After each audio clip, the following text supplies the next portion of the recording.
تو اب جو ایشو بنا ہوا ہے حجاب کا مطلب سمجھیے بات، مکمل پردہ۔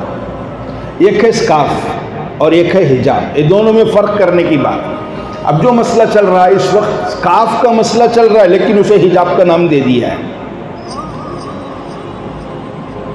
بچیاں کالج کو جاتی ہیں، ہم ہائی اسکول میں جا رہی ہیں، وہ اسکارف پہن کے جا رہی ہیں، چہرہ ڈھک کے جا رہی ہیں، چہرے کو نہیں سر کے ڈھک کو جا رہی ہیں۔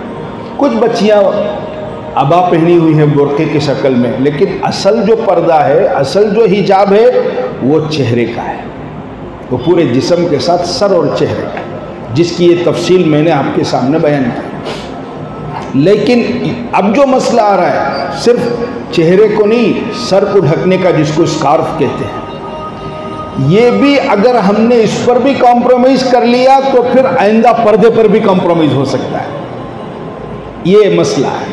اسی لیے ہمارے بزرگوں کی طرف سے، علماء کی طرف سے یہ رائے بن رہی ہے کہ اس میں کسی قسم کا کوئی کمپرومائز نہیں ہو سکتا، یہ اسلامی حق ہے، یہ شرعی حق ہے، اور اس ملک کا جو قانون ہے اس قانون کے حساب سے دیکھا جائے تو یہ ملک کا دستور بھی ہے، چونکہ ہر مذہب والوں کو ہندوستان کا جو سمویدھان بنا ہے، قانون بنا ہے، اس میں آزادی دی گئی ہے کہ ہر مذہب والا اپنے مذہب پر آزادی سے چل سکتا ہے، یہ قانون ہے، دستور کا بھی حق ہے۔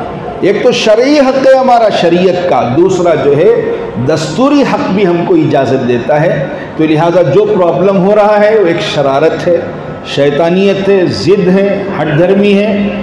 اب اس کو جو ڈیل کرنا ہے وہ سمجھداری کے ساتھ ڈیل کرنا، کہیں ایسا نہ ہو کہ معاملہ بگڑ جائے، ایک کی وجہ سے دوسروں کو بھی نقصان پہنچے، یہ فکر کی بات ہے۔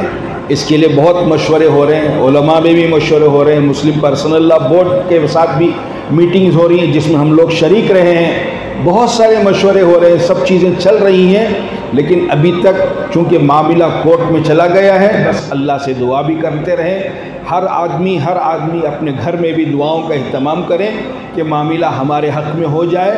ویسے امید تو کم ہے، کورٹ سے امید تو کم ہے، لیکن پوری کوشش جو کرنا ہے، جو لگانا ہے، جس کے لیے مال بھی لگ رہا ہے، صلاحیت بھی لگ رہی ہے، عقلیں بھی لگ رہی ہیں، وکیلوں کو بھی رکھا گیا ہے، کام تو ہو رہا ہے، لیکن یہ سب چیزیں آخر کی بات میں آپ کو سنا رہا ہوں، یہ سب باتیں اس لیے ہوئی کہ اگر ہم صحیح معنوں میں پریکٹیکل ماڈل، اسلامی ماڈل کو ہم پیش کرتے تو شاید یہ نوبت نہیں آتی تھی۔ تو اس لیے ایک تو یہ کوششیں جو ہو رہی ہیں وہ کوششیں اپنی جگہ ہوتی رہیں گی، اس کے لیے آپ دعا بھی کریں، صدقہ بھی دیں، اللہ سے بھی مانگیں، اللہ اس فتنے کو ہمیشہ کے لیے ختم کر دے، اور یہ پردہ جو ہمارا شرعی حق ہے، ہمارا دستوری حق ہے، اس کو باقی رکھیں۔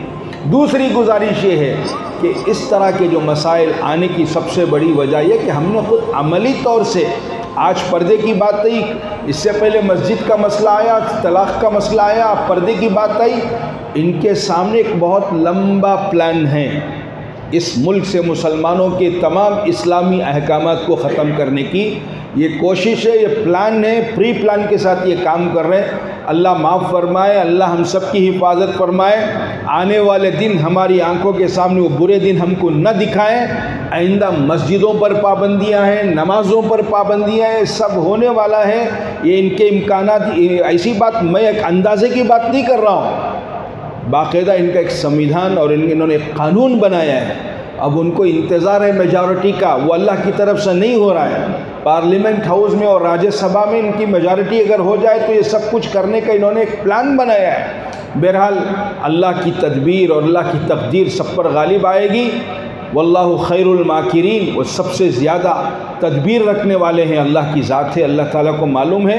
ہر زمانے میں اسلام پر ایسے حملے ہوئے، اعتراضات ہوئے، تکلیفیں پہنچائی گئی، لیکن اللہ کی تدبیر غالب آئی ہے، ایسا ہی ہو کر رہے گا۔ تو ہم کو کیا کرنا ہے؟ ایک تو ان حالات میں دعاؤں کا اہتمام، صدقے کا اہتمام، تیسری بات خود سے عمل کر کے دکھائیں نا۔ ہماری اپنی شادیاں ایسے پردے کے مطابق کریں، کیوں بے پردہ شادیاں کر رہے ہیں؟ کیوں ویڈیوگرافی کرا رہے ہیں ہم مردوں کو کھڑا کر کے؟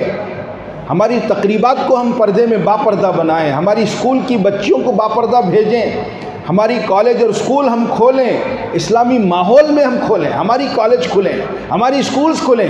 یہ کنسٹرکٹیو کام ہم کو کرنا ہے، آج اس وقت کا تقاضا اور چیلنج ہے۔ میں ان مالداروں سے کہتا ہوں جن کو اللہ نے مال دیا ہے، یہ مال شادیوں میں خرچ کرنے کے لیے نہیں دیا ہے اللہ نے، ایک ایک پائی کا آپ کو حساب دینا پڑے گا، ایک ایک دانے کا حساب دینا پڑے گا۔ اللہ نے آپ کو مال دیا ہے، اسکول کھولو، اس زمانے کا چیلنج ہے۔ گرلز کالج کھولو، آپ بچیوں کو دنیا کی تعلیم ضرور دینا ہے، لیکن ماحول اسلامی ماحول کے ساتھ۔ کون منع کر رہا ہے؟ آج اگر یہ چیزیں ہوتی تو شاید ایسی نوبت ہم کو نہیں آتی۔ تو اس لیے مایوس کی بات نہیں ہے، بلکہ اس وقت جو کام کرنا ہے، اپنے معاشرے کو، اپنے گھر کو، اپنے خاندان کو، اپنے محلے کو بدلنے کے فیصلے کرنا ہے۔ اللہ تعالی ہم سب کو کہنے سننے سے زیادہ عمل کی توفیق عطا فرمائے۔ وآخر